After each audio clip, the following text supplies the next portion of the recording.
Alrighty guys, and welcome back to Star Wars Review.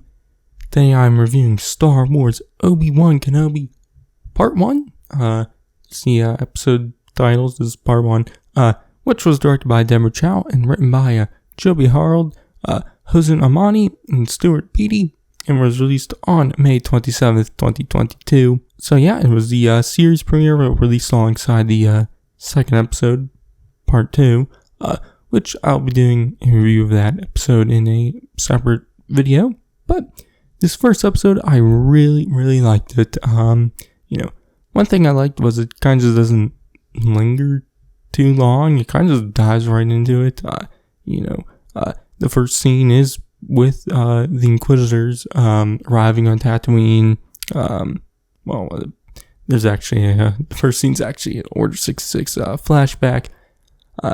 I'm going to assume it's either Reva, the third sister. In fact, I'm just going to, it probably just is what it is. But, anyways, back to the Inquisitors, they arrive on Tatooine, which, I do like the reason why they were there. Obviously, we knew they were there to find the Jedi, and, you're expecting it to be Obi-Wan, but it turns out it's a different Jedi who, has found his way to Tatooine, and the Inquisitors have followed him there. Jedi's name is Nari, and is played by Benny Safdie. But the Inquisitors find him at this little cantina on Tatooine, and he's able to escape.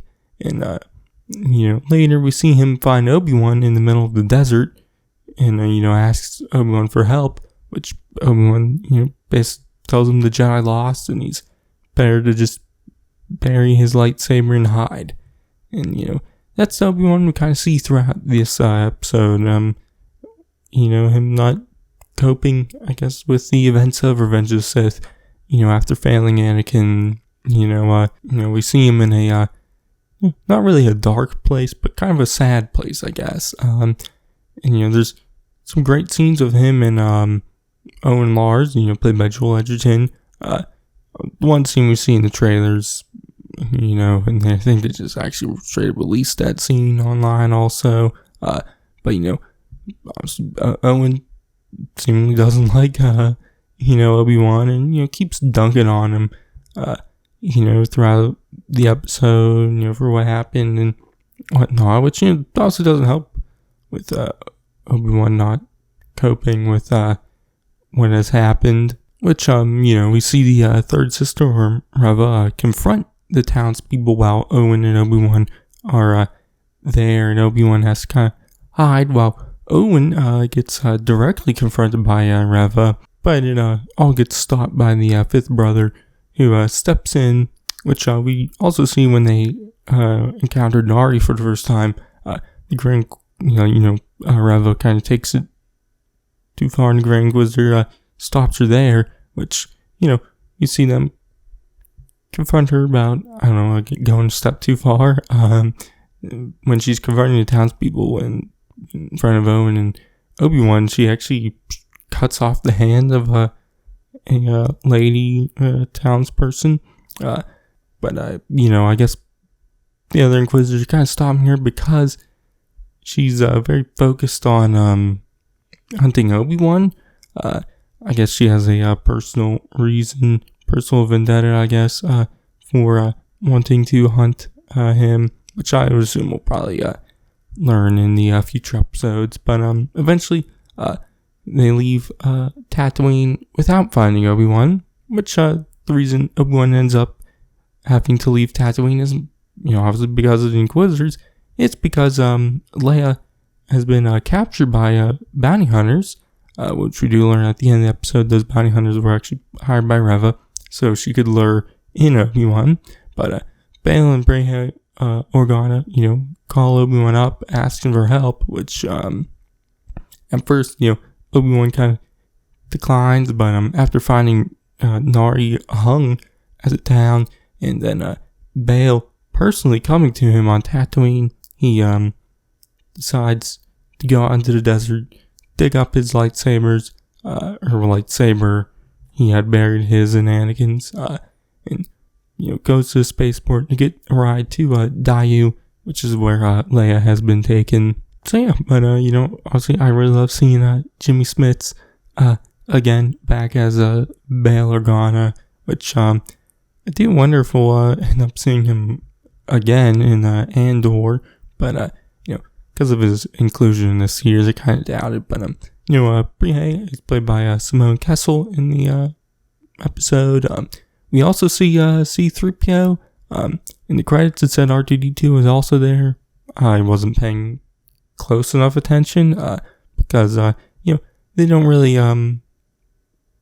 obviously with R2 they don't show him like straight up. Where C-3PO, you kind of see him in the background. There's kind of one shot which kind of shows him off a little, and you can hear him talking, but they don't really linger on it too much. They don't make it a big deal, which I quite like that, because obviously it makes sense that 3PO and R2 would be there, but obviously we've seen them several times. Obviously they're in all the Skywalker Saga films and Rogue One, and R2 has appeared in The Mandalorian, The Book of Boba Fett, which if he was actually in this episode, that means he's been in every single live action series so far. But I did really like the Leia stuff. It was nice to actually get to see Alderaan in live action, which even though it was a plan what appeared in the very first Star Wars film, we never really actually got to see it. We only got to see it blow up in that film, and then in Revenge of the Sith, you kind of see it very briefly. But I really enjoyed that, and I liked so Leia. It's something would actually make sense to me why Obi-Wan would leave Tatooine, and but I also like the inclusion of the Inquisitors. Though I do wish we spent more time with this Nari character, who, like I said, was played by Benny Safdie. I feel like if we spent more time with him, I would have, probably liked him more, and probably would have enjoyed the Inquisitors actually being on Tatooine even more. Because even though I still liked why they're there, it was kind of quick, and but the Grand Inquisitor, he still kind of looks a little goofy, but one thing I know in the trailers, he didn't have the yellow Sith eyes, which he actually does have them in the series. They just come out when he gets angry, so that's neat. Obviously the yellow Sith eyes are something that's you see that they kind of click on and off, and I guess it's probably just how angry you are. The only characters we've seen consistently always have them are Darth Maul, and I believe Palpatine when he's in full-on Darth Sidious mode. Probably because they're shown to probably be the most angry. Obviously Anakin at the end of Revenge of the Sith, outside of the fight with Obi-Wan, he has them, I believe, most of the time. He has them on Mustafar when he's killing all the Trade Federation people and whatnot, and then at the end when he's burning, which obviously characters like Dooku we never saw with Sith eyes, but anyways, all that doesn't really matter. But really like the episode. I love seeing Ewan McGregor back as Obi-Wan, and seeing him in this sadder, I guess darker place, but I'd lean on he's more sad than anything, but and I would assume the series will follow the very Star Wars thing where in the end of the series he's not sad anymore. We see a hopeful Obi-Wan who's living in a hut now, not a cave. So yeah, but I, like I said, really enjoyed the episode. So my grade for part 1, I'm gonna give it an A. So yeah, really liked it. And next I'll be doing a review of part 2, which hopefully I should also have out today. If I don't, it'll 100% be out tomorrow. So yeah, but anyways, that's gonna be it for this one. I've been Star Wars Review, and I'll catch you guys in the next one.